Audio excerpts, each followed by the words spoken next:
Hello, everyone. Welcome back again to another episode of Living Purposely on Purpose. Today's guest is Lawrence, a 19-year-old youth empowerment speaker with 5 years of experience under his belt. Known for his powerful storytelling and authentic presence, Lawrence inspires young people to shift their mindsets, step into leadership, and build lives that they are proud of. His journey hasn't been easy, from surviving childhood abuse to navigating life as an autistic young man. Lawrence has turned his pain into purpose. He knew from a young age that his calling was to speak, and he's been living it ever since. Get ready for a conversation full of wisdom, resilience, and real talk. I thank you guys so much for continuing to join us here on the podcast. Let's welcome Lawrence. So, Lawrence, thank you so much for joining me today. And I appreciate your time that you're taking just to explore this topic and everything else that you have to share. So why don't you introduce yourself a little bit to the audience so they can know a little bit more about you? Well, my name is Lawrence Harris, obviously, and I'm a youth empowerment speaker, which is really just a technical way of saying I'm a motivational speaker who takes it a step further. Instead of just motivating and inspiring you, I actually teach you the strategies and skills that you can use to implement into your life to build resilience, self-love, and confidence, which throughout my life have been the main things I struggled with, learned to overcome, and now made a career out of helping other people to help themselves. Awesome. So why don't you give us a little bit of that background? Firstly, you guys, Lawrence is 19 years old, okay? He's very powerful. He's a very powerful young 19-year-old who I already foresee is going to go and do amazing things in this world. But before we get there, why don't you share with us what brought you to this journey of speaking and empowering? Well, I like to say that oftentimes the brightest people today have had some of the darkest times in their past, which was the case for me. When I was 12 years old, I was sitting on this couch, and I remember the day exactly. It was October 13th, 2019. It's my little sister's birthday, and my mom wants to call her, to tell her happy birthday. But I'm over at my dad's house, and he would always make us leave our phones in the car because his wife, obviously not my mom, didn't want us talking to her in her house because legally the house was my dad's wife. And my mom called my phone, but I have the phone with me in the house since I'm working on a school project and didn't have a laptop. But my dad sees my mom's calling, and his wife looks at him and says, "Are you going to let him talk to her in my house?" I guess as a power play and to show that he's in control, one moment I'm trying to explain that, no, it's my mom calling. She just want to tell my sister happy birthday. And then the next, boom, I get punched in my left eye. And the first time this happened, I thought he was just upset. I thought it was an accident. I'm thinking just in shock. And then he does it again. And it's like a switch goes off in my head. And one moment, am this 12-year-old full of these hopes and dreams and ambitions for life. And the next, I had to grow up in a split second to prioritize my siblings' well-being over my own.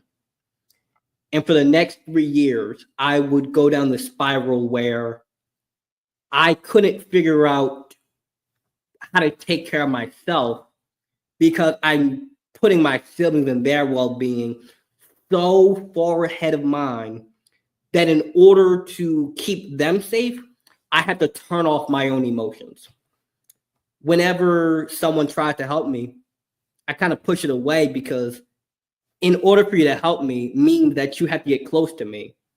And my dad, who was close to me, was the one who hurt me the most. But my mom gets me into therapy when I was 13 because she realized that just talking this out isn't going to help. You might need some professional support there.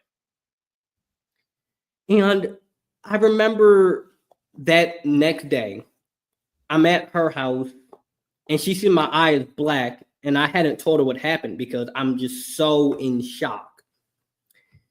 The cops come over because we need to make a police report. I end up at a hospital explaining to them, what happened, and they're trying to make sure my mom not being on me too, and just years of in and out of courts and all of that mess.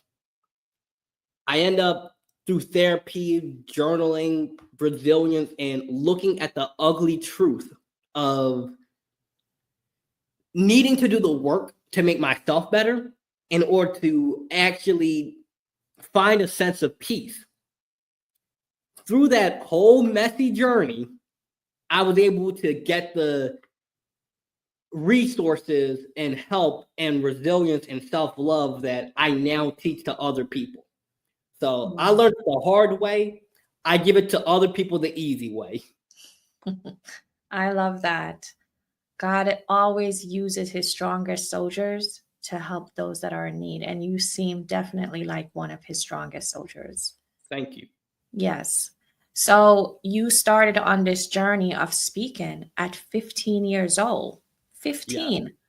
What moment did you decide that, or did you realize that this was actually your calling? Well, understanding of my calling was a gradual process.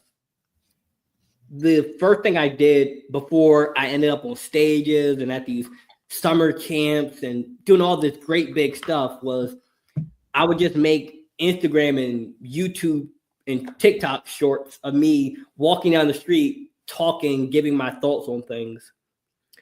I would sit in parks and benches and record myself explaining just all these thoughts I have in my head, like how do we overcome self-doubt and fear and learning to open ourselves up, because at 15, that's when I started to realize truly that I always had people who cared.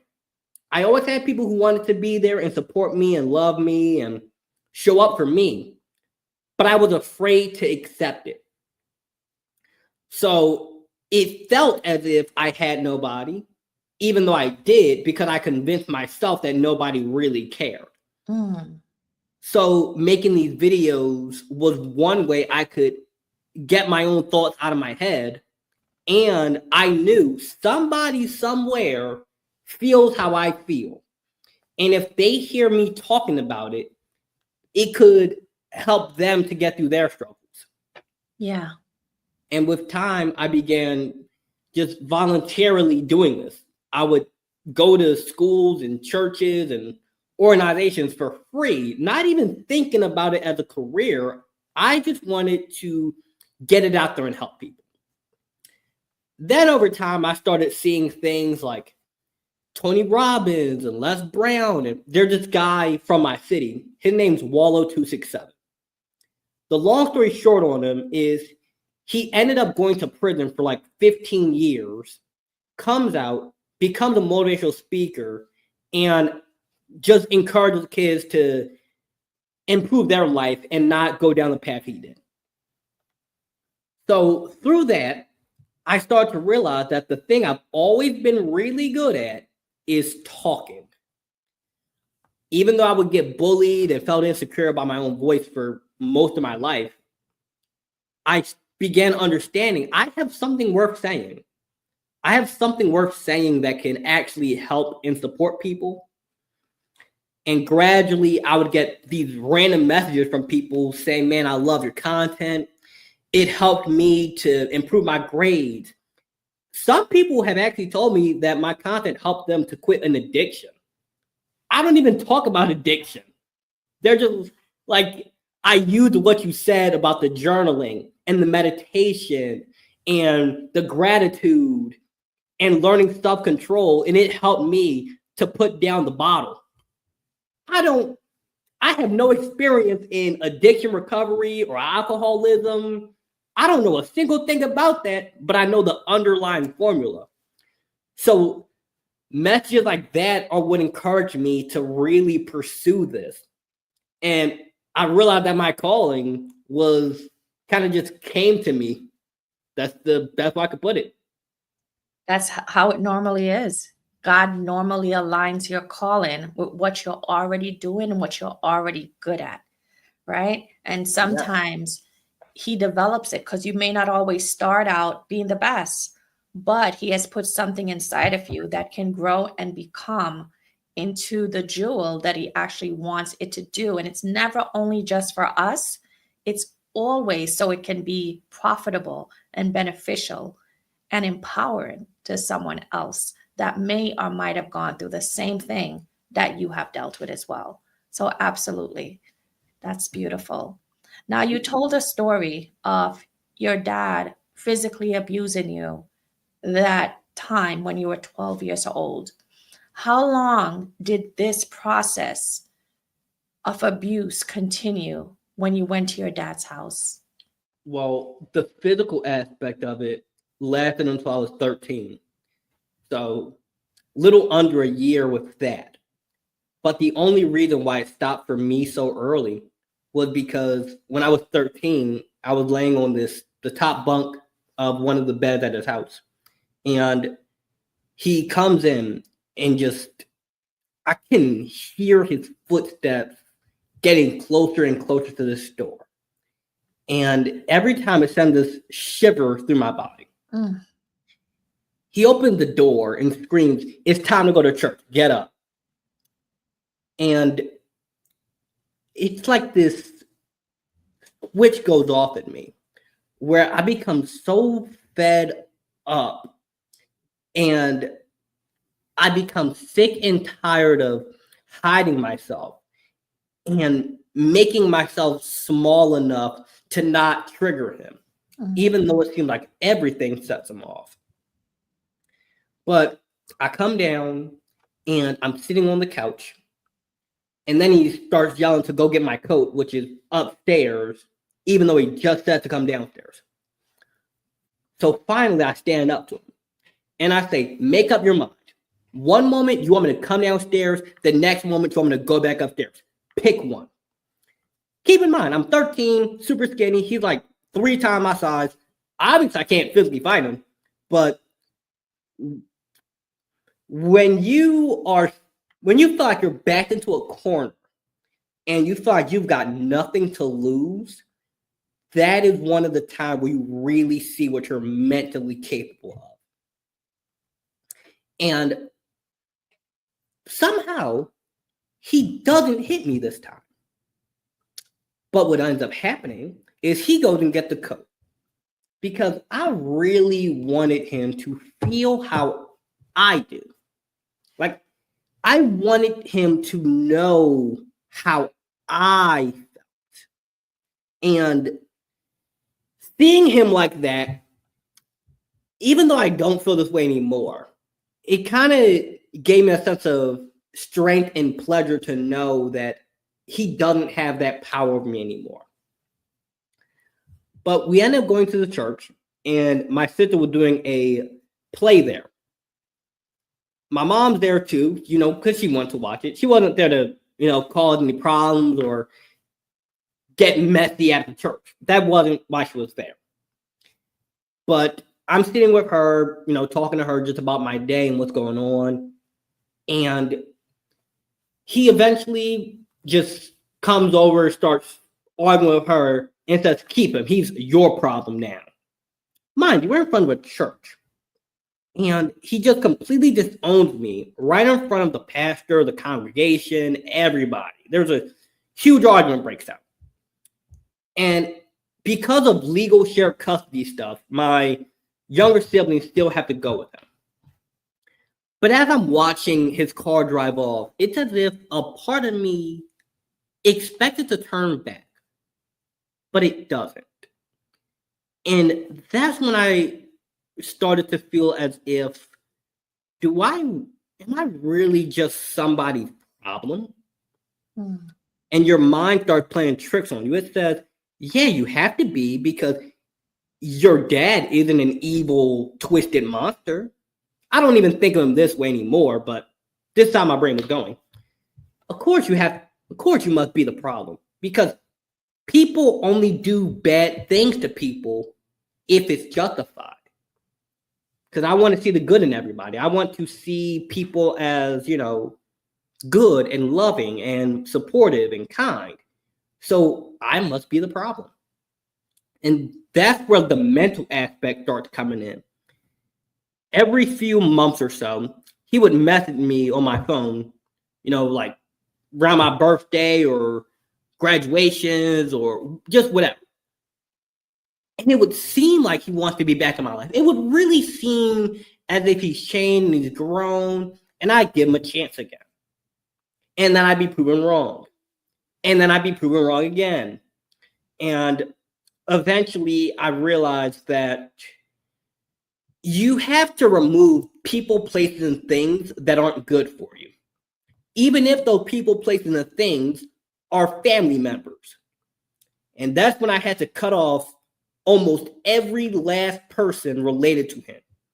Because naturally, you want to take the side of your brother, of your uncle, of your cousin. It's just a natural thing. Nothing against them. But there's a sticky situation where the person that you want to take their side with is beating on their kids. And their kids are saying that this is happening. And their kids have video, photo, and audio evidence of this. Undeniable. They're not just making this up. We got them on camera evidence. And that was where your own mind starts playing tricks on you. So most of the abuse was a mental game, which I believe that mental abuse often is way worse than the physical aspect of it. Of course, because those words just keep repeating. Even after a bruise can heal, those words stay in your mind and they ruminate over and over. So absolutely, yeah. Like I was never, not to talk about my story, but when I hear you speak, it brings me back to some of my own childhood. My father didn't physically abuse me or my siblings, but he physically abused my mom. So I had to witness that over and over for many years. But what he did do was verbally abuse myself and my siblings. And that I took years for me to break through that myself. So I absolutely understand when you say what you say. But you're 13 years old. Your dad decides to, I don't want to have anything more to do with you. Stay with your mom and your siblings. How old were your siblings at this time that was now still left under his tutelage, basically? They were 9 years old and 5 years old. Wow. Now, I know some of your story. You said that when you lived there with them, you were always trying to protect them to the point where you left your feelings, and what you were dealing with of, less importance to being a protector for your siblings. How did that make you feel that now they were in that home that you were not even able to do that anymore? You were out, but they were still stuck. It drove me absolutely crazy because I knew that even though in the moment I was fully aware of how unhealthy this was of me, I knew that I was willing to bear that mental burden to keep them safe, even if it means that I'm unable to function. Because I got to the point where, I'll put it like this. I would go to extensive measures to make sure they were safe. Like when I would eat in a way where I could completely dart immediately over to them. Mm. So when I would eat food, I would eat very fast because I was paranoid that he was going to do something. Now with me not there, I don't know what's happening. I don't know what's said. I don't know what's being done because he would make them leave their phones in the car. My little brother is, well, me and him are both autistic, but he's nonverbal. And because of that, he cannot communicate to you what's happening. You don't know if that bruise on his arm is he fell down or he got hit. My little sister, she's also trying to, naturally, she wants to have, her dad in her life, which I did too. But having taken on the brunt of it, I realized certain things early on. Like, he ain't changing. It's a tough pill to swallow. You want him to change. You want him to improve. It ain't happening, Lawrence. It's just the truth. It ain't happening. But I didn't want my sister to get to that point. Because once you get to that point, that's when you have that separation between child and parent. You have that distrust of people. You have that paranoia that everyone is secretly out to get you because your own parent was.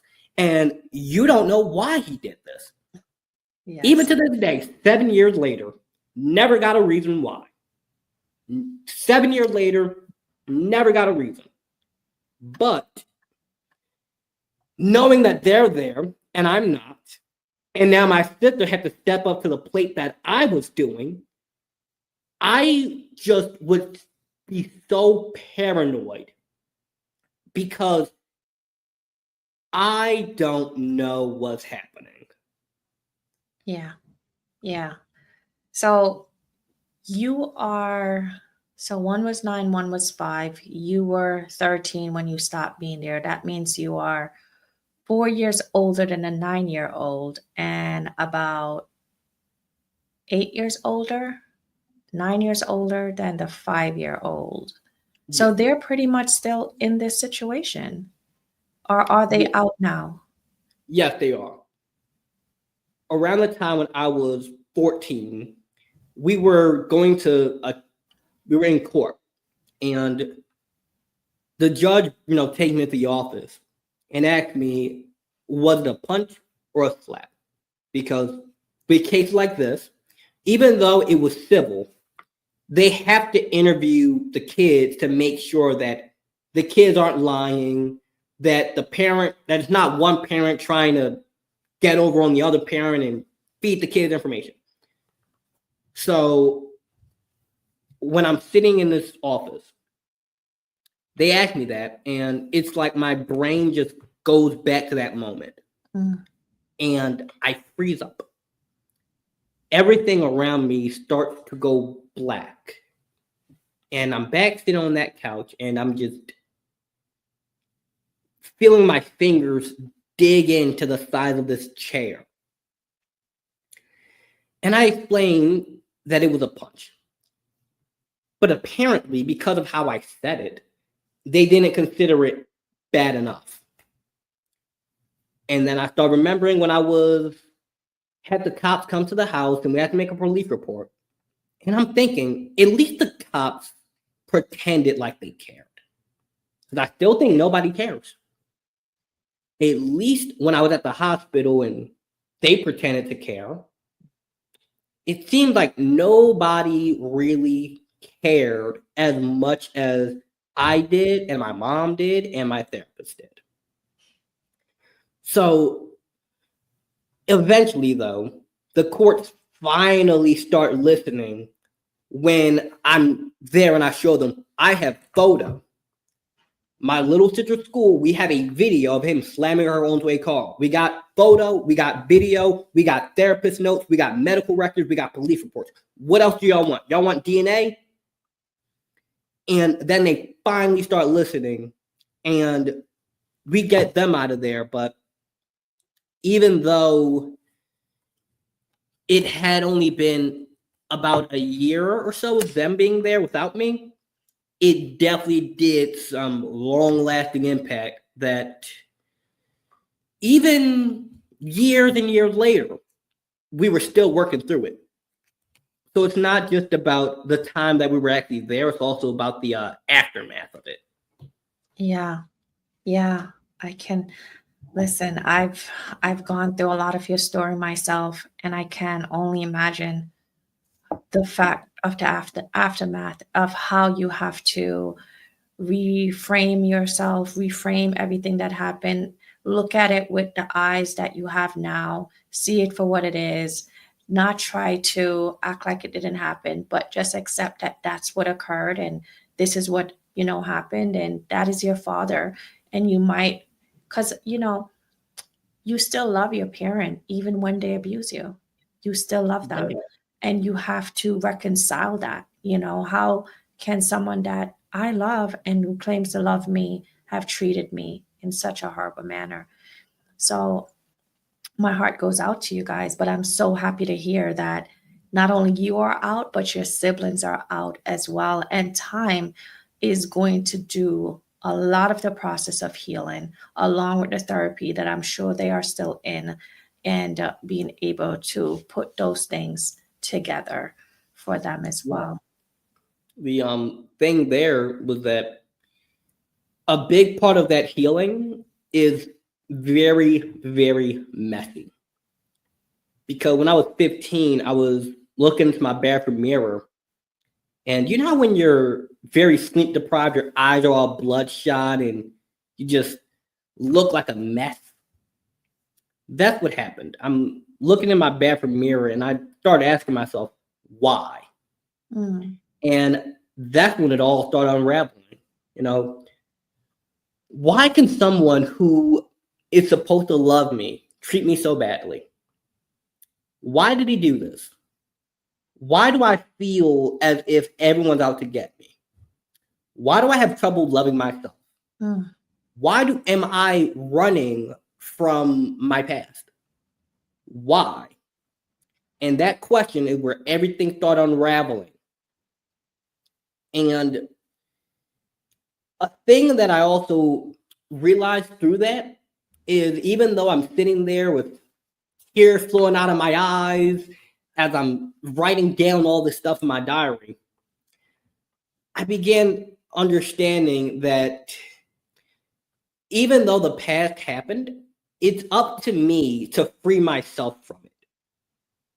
It's up to me to take an honest look at it and say that even though this happened to me, it doesn't have to define the rest of my life. And that's where things get real serious on having to remove this mask that I built to protect myself and start getting vulnerable instead. Yeah.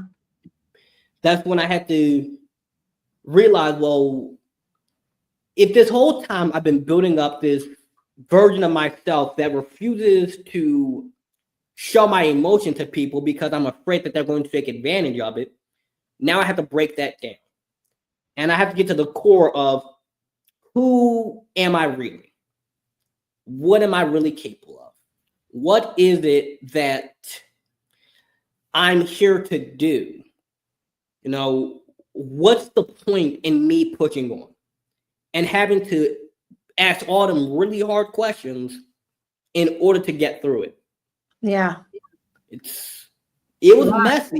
And Lawrence, you were 15 when you started to analyze and go through this mentally and break it down. You were 15 years old. Yes. You were in therapy for a little under 2 years at this point, and you were able to grasp that and move forward in it in such resilience. I tell you, you are powerful. You're an amazing young man. I can't say enough about you. I'm astounded. Like, I'm just so amazed and so proud. I mean, like, honestly, you could be my son. My son is 22. I'm just so proud of you. It's thank you. I like to tell people that a big part in how I came to these realizations so early on was I started realizing that, okay, I got to deal with myself. I got to be around me. I can't keep running from myself. Yeah. And then you start going inside and you start thinking, okay, well, because I was clinically diagnosed with complex post-traumatic stress disorder.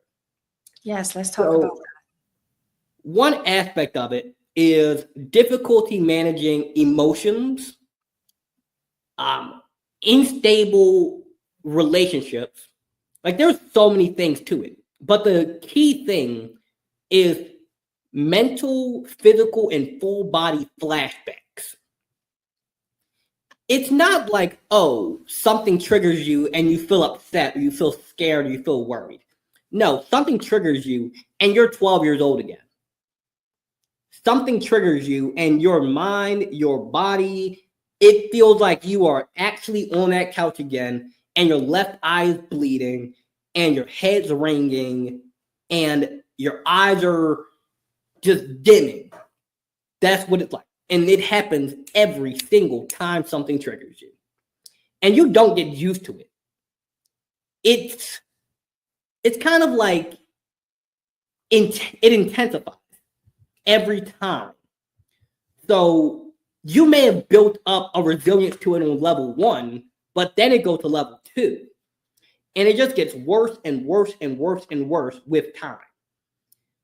But the only way to deal with it is either A, you have to get medicated for it, which the medication has like incredibly bad side effects, which is why I didn't choose that route. Or you have to literally face it. Like it's called cognitive behavioral therapy. Yes. It trains you to become aware of your thoughts and then figure out, is this thought rational or not? And if the thought is irrational, how do you combat that? How do you calm yourself down and bring yourself back to the present moment? Because had I allowed my mind to keep wearing me down, I would not be here. I'd probably be in prison. But by going inside, that's when I started understanding things about how the brain works and how trauma is stored in you. And the only way to fix it is to take an honest self-assessment, look at yourself, and think, okay, what is it that I need to do to stop feeling like this? And I would try everything. I tried journaling, meditation, workbooks, therapy, working out, getting sunshine. Like, I taught myself pretty much neuroscience to rewire my own brain to stop feeling so stressed and mad all the time. And now every single thing makes me feel delightful because I find the beauty in just breathing and being alive. Yes. So it's That is like, so powerful. You just heal someone with that alone right there. yeah. And how long were you in cognitive behavioral therapy? Are you still in it now? No, I stopped going when I was 16 Okay. because the goal of therapy is to make you so good at doing it for yourself that you no longer need that person. That's right. They want you to graduate from like kindergarten to first grade. And once you get to first grade, they say, it was beautiful and lovely knowing you. If you ever need to come on back, you can. But I wish you all the best in your endeavors. Amen. I love that. Yeah. The goal of a good therapist, their goal is for you to no longer need them. Absolutely. They give you the tools. They seen you implement it. They know that you can use it on your own. And now it's like, okay, I'm here if you ever get like a little hiccup, but for the most part, you're good to go. And they give you that confidence enough to know that you are where you need to be in order to not need their services. Absolutely. Should never be forever and ever and ever, but yeah, absolutely. So for other young people that are struggling with difficult home lives like you did, what advice would you give them about finding hope and staying resilient? I would say that one of the best things I can say, there's two main things. The first one is going to be while you're currently in it. The second one is going to be the moment you get out of it.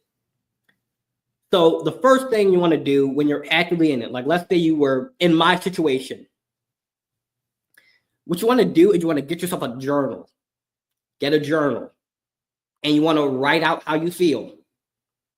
Because You might not be able to leave that environment right now because you're 12 years old. You can't go just move out and get an apartment or run away from home. Don't do that.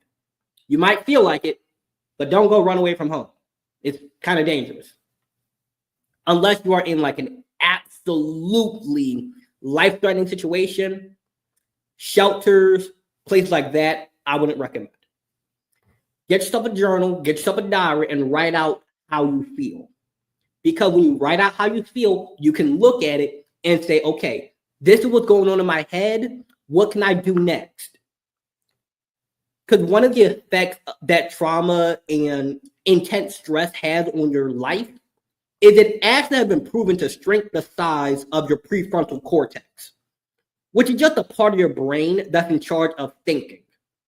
When people are in survival mode, they have trouble thinking on how to make their life better because they're worried about right now. They're not thinking about tomorrow. They're worried about right here, right now. That's why a lot of people will steal and commit crimes because they're trying to survive right now. Now, journaling is going to help you to calm yourself and understand what's going on in here. And then you can create a plan on what can I do. Okay, I don't have money to go move out.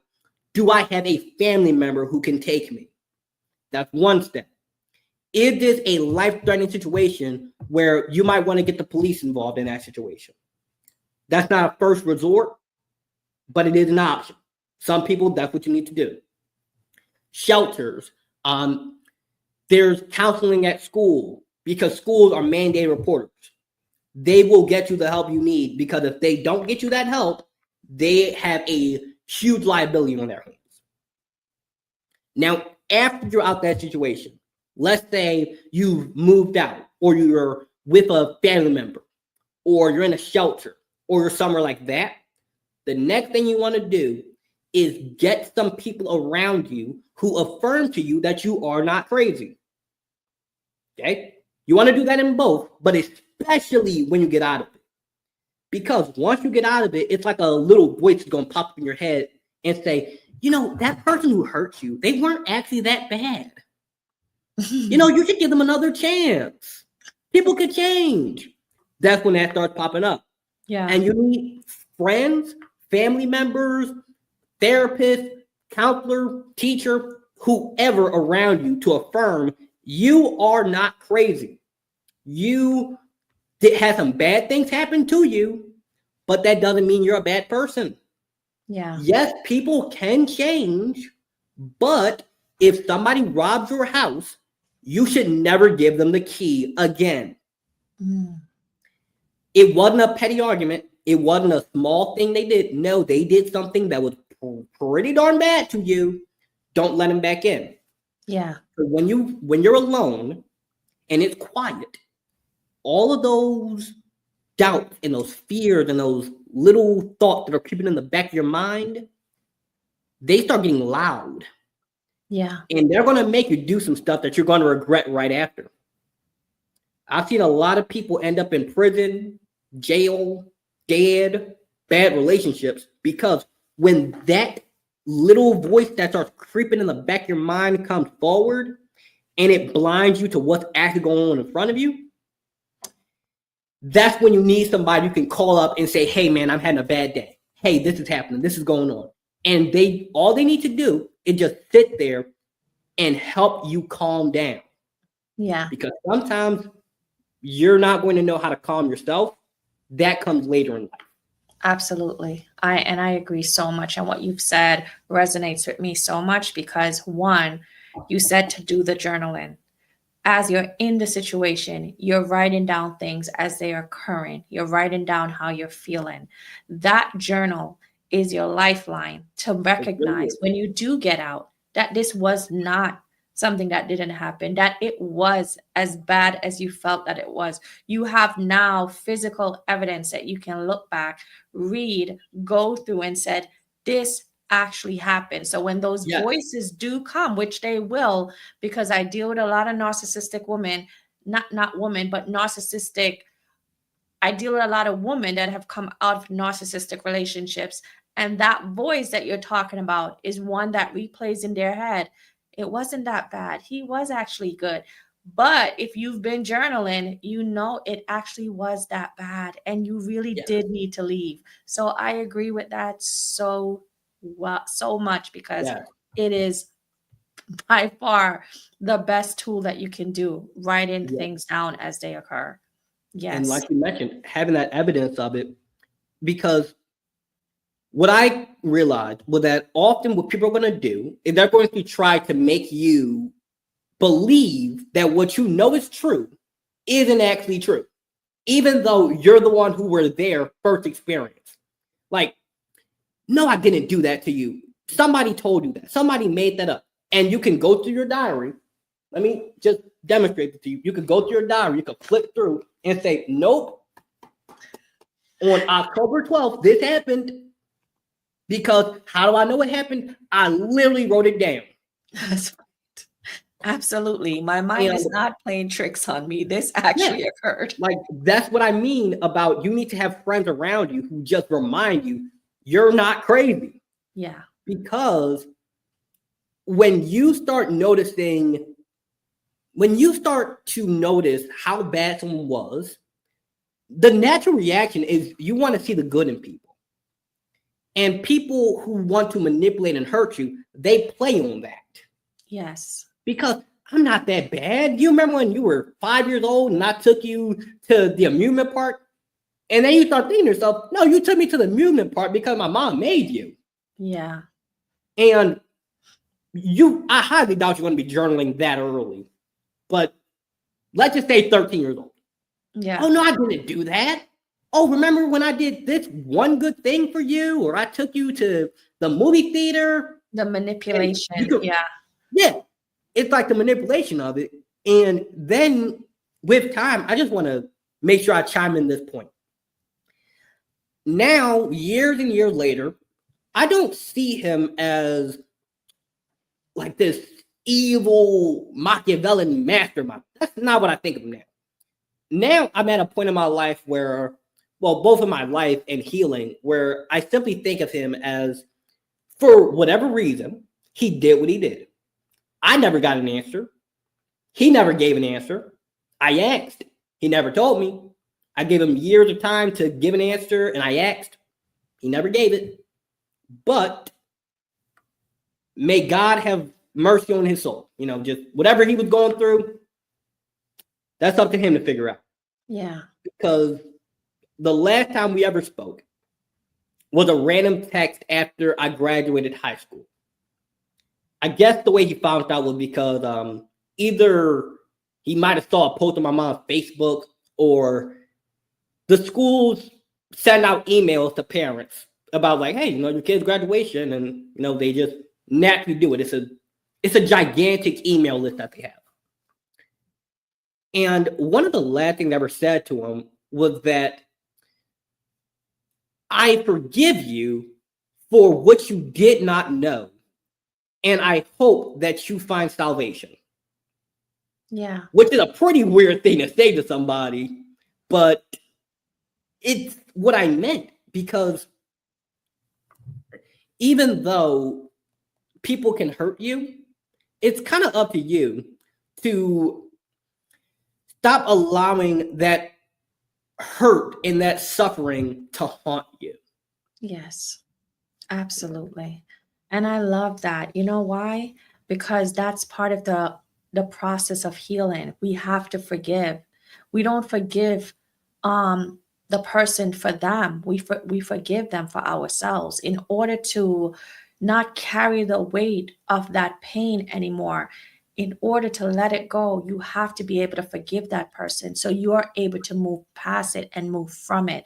If you're not able to forgive, you continue to just carry that load constantly around, and what happens is you're now being suffered, you're experiencing suffering because of Yeah. it. You can't really experience joy because it's always there with you. So I completely love that you said that you sent him that text, and when it comes to salvation, you tapped into the fact that without God in his life, he will not be able to change. He will not be able to move from the point where he did those things to you to the point where he becomes the man that God actually wants him to be. And it's great that you sent that text to him because it touched on that point as well. And since we did bring up, how have you experienced God through this situation? How has God shown himself to you, and what have you gained from the knowledge of God as you've gone through what you've gone through? Well, one of the biggest things for me was that I learned how to trust something higher. Because naturally, I don't know if it's part of being a teenage boy or being young or whatever, but I just happen to know that this is very common among teenage men. When we go through something, we start to develop this, I'm all I need. It's me against the world. We develop that kind of mindset, and that's generally how we start thinking. The problem, though, is that if it's you versus the world, that means it's you versus 8 billion other people. That means it's you versus yourself, because you start thinking all them doubts and fears and limiting beliefs. That must be you. But in reality, it's the fears and doubts that were implanted into you. So when people find God, they find a higher power, they find love, and God can mean whatever it means to that person. When they find that, now you have something higher. You have something to believe in. You have a protector. You have someone that you can just pray to or believe that I'm loved. Because one of my favorite, I'm trying to remember exactly how it goes, but one of my favorite verses was that you can move mountains with the faith of a mustard seed. Yeah. And at that time of my life, it's as if I'm just so small and frail and weak. And I'm thinking, man, how can I ever achieve this? And then I remembered that all you need is faith the size of a mustard seed. Yeah. You don't need this massive revelation. You don't need this massive, I can do it on the first day. You just need, it's possible. It's possible. I can make something happen. It's possible. And then it grows and it grows. And before you know it, you've got this tree of resilience and inner strength and belief in yourself that even though times are hard, you can overcome this without hardening your heart. Yes, without hardening your heart to the world. Absolutely. So that's been my experience. And then you start noticing things about just divine connection, where certain things made no logical sense to me, but they always played out for the betterment of my life. Like I've met strangers on the train who, through a long chain of events, ended up paying me.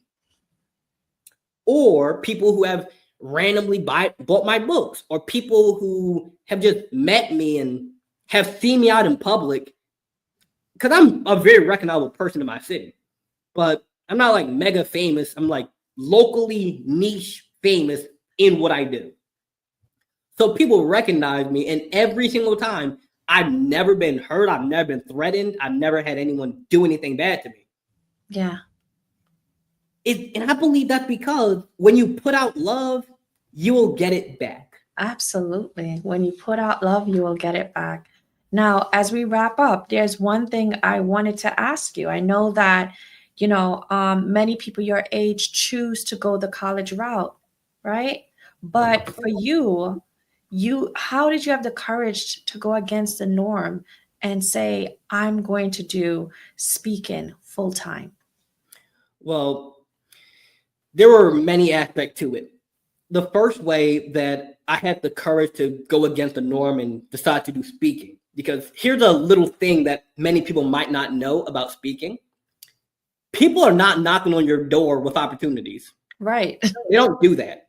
If you're Obama, or you're The Rock, or you're a celebrity, or you're a musician, or you were on a TEDx talk, okay, then people knock on your door. Then people come because they already know you. But years ago, if you said to somebody, hey, who's Lawrence C. Harris? I don't know, that guy in my math class. So you have to go out and you got to be willing to knock. You got to be willing to ask for the opportunities. Because this month, I have sent, let me check the number, 1,427 emails. So a big part of having the courage to pursue this is once you get that first win, once you get that first big direct deposit, once you get that first book sale, it gives you a bit more courage. And you got to keep just pushing on little by little. And you have to also have a bigger reason why.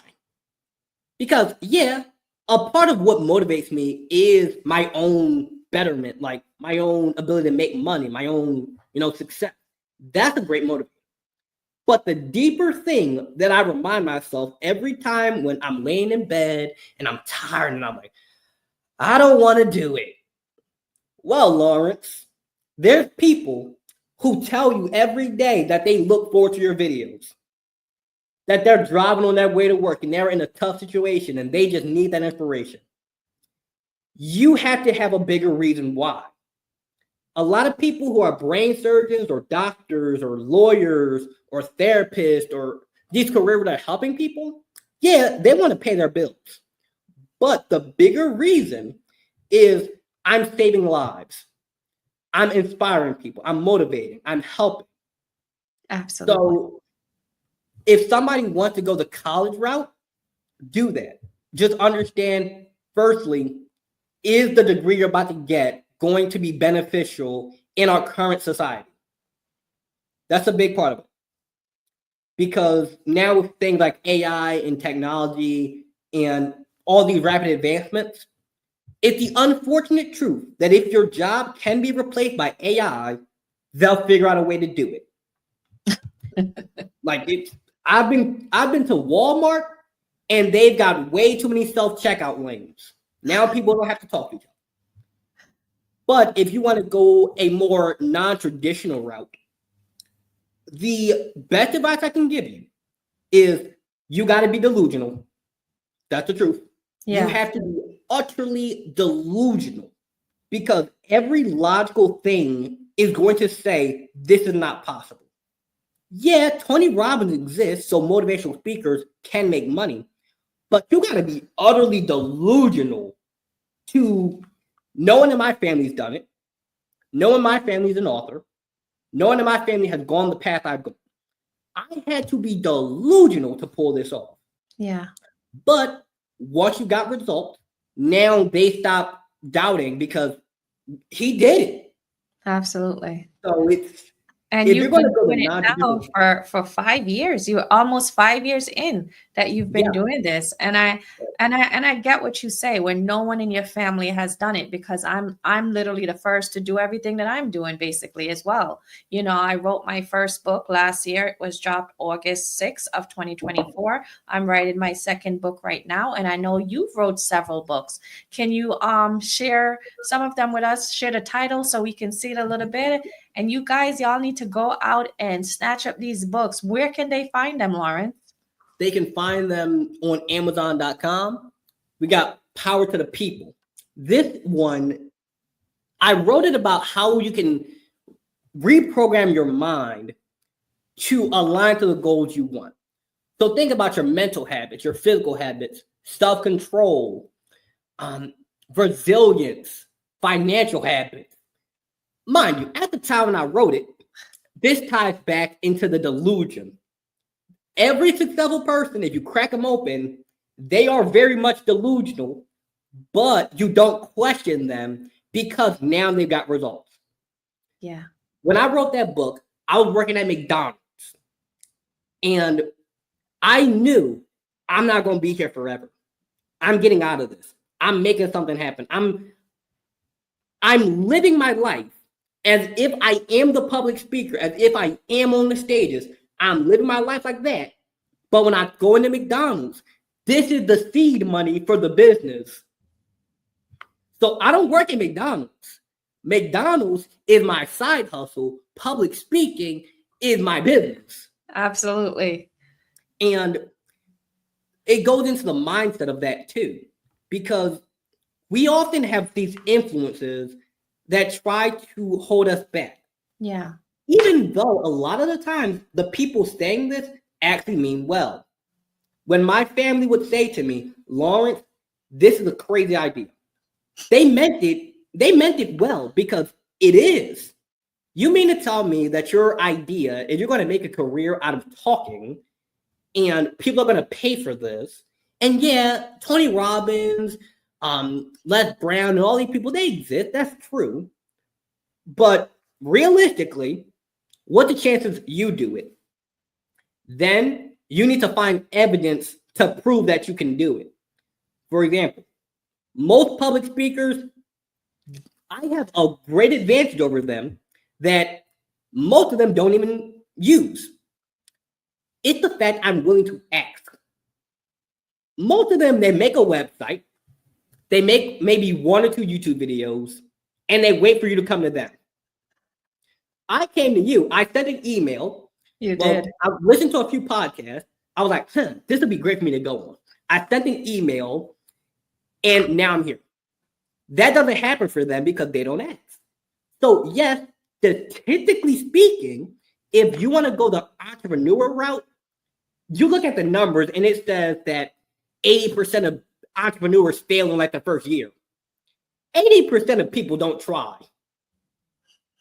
Like it sounds a little harsh, but that's the truth. Yeah, it's the reality. For the very large majority of that 80%, if you look at them, okay, how many YouTube videos have you made? How many emails have you sent? How many doors have you knocked on? Because if you're selling a physical product, you might need to go knock on some doors. Yeah. How many advertisements have you ran? How many vending events have you gone to? When I wrote my book, I would go to vending places. Like I would go to local markets and fairs, and I get a table, and I would sell my books in person. Yeah. And you have to think, okay, well, if most of them aren't doing that, that means if I do that, I'm out competing most of my competition. Yeah. So you're not competing against 80% of public speakers. You're competing against the 10% of them who actually send emails. Yeah, you're right. Absolutely. I am just amazed by you, young man. And I'm so like, listen, I could just, Yeah, but you're speaking facts. Everything you've said is 100% reality. So, I hope someone listening today who has a dream, who has a vision that they want to pursue, won't allow the numbers to deter them, but recognize that you have power by being actively pursuing your goals and your dreams. And that's what you have shared today, actively pursuing, because you sent me an email and that's how we're here today. You actively pursue the goals that you are trying to achieve. Yes. So, I'm just going to say this too, that if you're a young person and you don't know how to achieve your dream, you want to start that business, you want to start selling books, you want to do something out the norm. Yeah, Lauren, but I don't know how to do it. Okay, go on chatgpt.com, describe what you want to do, submit that, and ask it, find a YouTube video explaining this subject in detail. It will do that. Yeah. Now, the key to the knowledge, it's out there. It's free. You can get the free stuff, but if you really want that good stuff, you're going to have to pay somebody for it. That's right. Because the thing that's got me this far is multiple aspects, but a great thing has been I've been willing to ask people questions and I've been willing to pay for the answer. Absolutely. And listen, as a life coach, I get exactly what you're saying, because I'm on TikTok, I'm on YouTube, I am on Instagram, I'm on Facebook. I put out a lot of free content, but in order to get yourself to the next level, you're going to have to invest. And that means you're going to have to come and you're going to have to say, give me the steps. because the videos are just a taste of what we can do. But you have to make that investment in yourself. A lot of people think they're investing in you. You're really investing in yourself by doing it. So I appreciate you Yeah. saying that as well. I could sit here and talk to you for another hour, but since we are actually at the top of the hour, why don't we wrap up, Lawrence, by you just sharing, you've already shared so much wisdom and strength with us today. If you could leave our listeners with one final piece of advice that could change the trajectory of their lives, what would that be? Don't place your self-worth in what you have. Place it in what you are. Because your money, when you go to the grave, it's not getting buried with you. Your car, it will rust. Your house, it can burn down. Your material possessions, your marriage, they can divorce you. All of these outside things, they're great. They're good. Okay. Go out there. I encourage you to pursue the bag. I encourage you to get the best husband or best wife that you can. I encourage you to live the best of the best life you can. But if you fall in love with the external things, you're going to place your value in them. Oh, that girl didn't call me back. Now you hate yourself. Oh, my job fired me. Now you think that life is falling apart. I lost my bank account. Yeah, that sucks, but you can open another bank account unless you're committing like tax fraud. Yeah, this life that I was living, I lost it all. But you ain't lose yourself.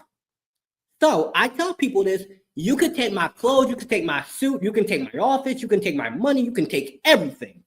As long as I got me and I love myself and I got a faith in God, as long as I got that, I'm good. Because I'm gonna close out with this too, because I'm sure you've noticed this, but once my mind gets to going, it remembers another thing and another thing.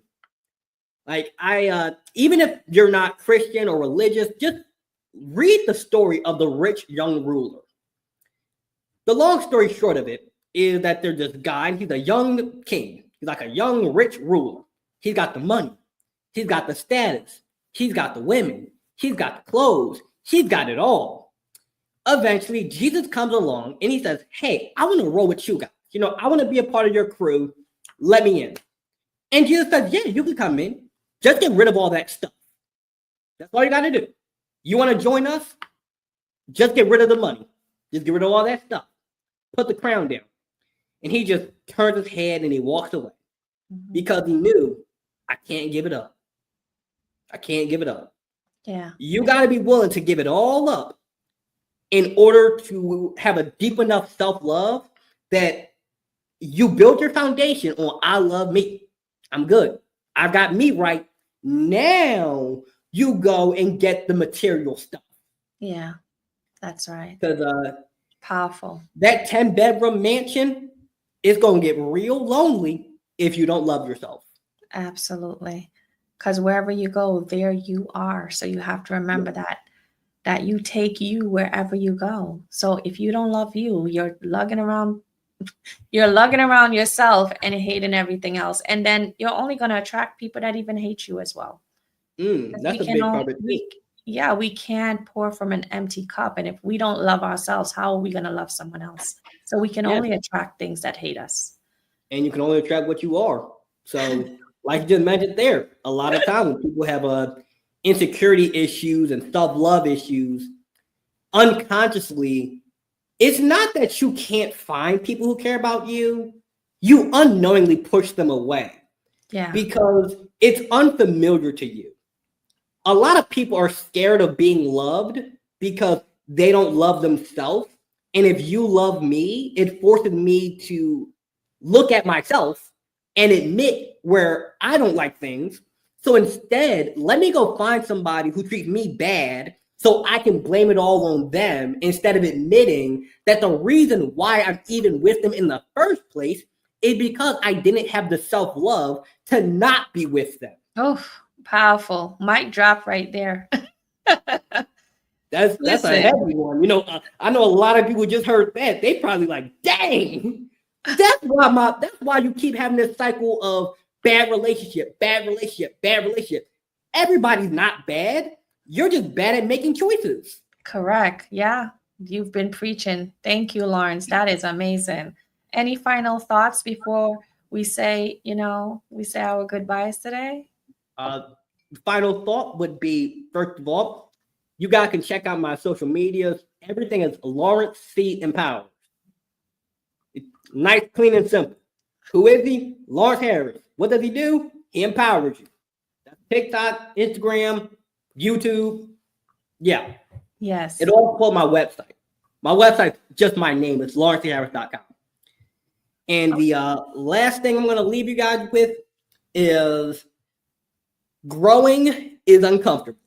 But if you want to grow, you got to be willing to get uncomfortable. You got to be willing to admit the thing that needs to be taken care of. And once you get honest with yourself, you can get honest with other people. And when you get honest with other people, you'll realize there's actually a lot of good people who care about you and want to love you and want to support you. Mm-hmm. You just got to love yourself first. I love it. Yes, I love it. Well, you've given us so much to feast off of. This is like a meal. So please, guys, dissect, eat, and get nourished with everything that Lawrence had to share. So I appreciate you being on. Thank you so much. And we will definitely see how we can continue this conversation maybe in the next one. Okay? Yes. Thank you. Whew. Wow. What an amazing interview with Lawrence. I am so excited for you guys to listen and share this podcast with someone who needs to hear it, because he dropped so many gems today. But that's a wrap. So that's a wrap for today's episode of Living Purposely on Purpose with me, Coach Lynn. And I hope this conversation challenged you, inspired you to keep walking in your God-given purpose. So if this message blessed you, please subscribe. We are a new channel. We are growing. And if you could just subscribe, leave a review, and share it. Just share it with someone who needs to hear it, because the more you share, the more we can get these messages, these interviews out to others who definitely need to be able to hear what these people have to say. And remember, purpose isn't something that you find. It's something that you live. Keep pushing forward, keep trusting God, and I'll see you next week for another powerful episode of Living Purposely on Purpose. Have a blessed day, everyone. See you on the next one.